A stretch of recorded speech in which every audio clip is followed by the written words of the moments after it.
Samantala, iniulat ng Department of Energy na may parating na bagong supply ng liquefied petroleum gas sa bansa.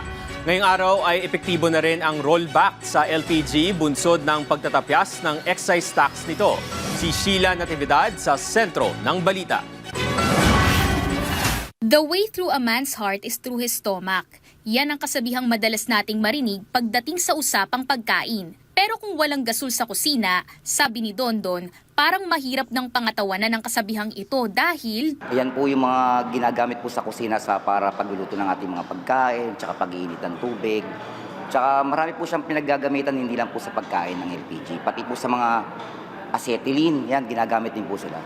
anya, kahit may tensyon sa Middle East, tuloy-tuloy pa rin ang kanilang negosyo. Nakikita ko ma'am, dire-diretso naman po yung delivery po ng mga gas natin. Tsaka yung sa ngayon ma'am, wala po siyang tax, kaya mas masarap mamili ng mga LPG para sa akin. Kasabay ng pansamantalang suspensyon ng excise tax sa LPG, nagpatupad din ng price rollback ang ilang mga kumpanya ng langis sa bansa, kung saan nasa 3.36 pesos ang tapyas sa presyo ng kada kilo ng LPG na epektibo simula April 21.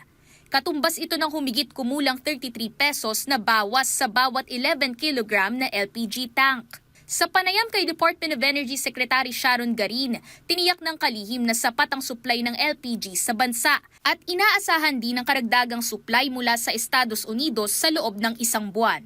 Sufficient naman yung 40 days naman yung supply natin sa LPG. So darating yan, may mga additional, hindi lang yan yung in-order for LPG etong galing sa US, pero yung ibang companies din natin, meron din sila mga order dito po sa Asia. So tuloy-tuloy yung supply niyan.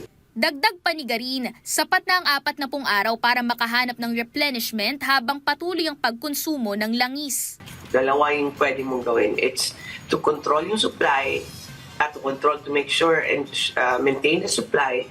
At the same time, we also can monitor the demand. Anya, sa kabila ng tensyon sa gitnang silangan, humahanap din ng alternatibong pagkukuhanan ng langis ang pamahalaan mula sa ibang bansa para mapanatiling sapat ang supply. Babala naman ng DOE sa mga kumpanyang posibleng manamantala sa presyo ng langis sa gitna ng State of National Energy Emergency. Sabi namin sa mga oil companies, if you don't follow the mandate of President or even of DOE, then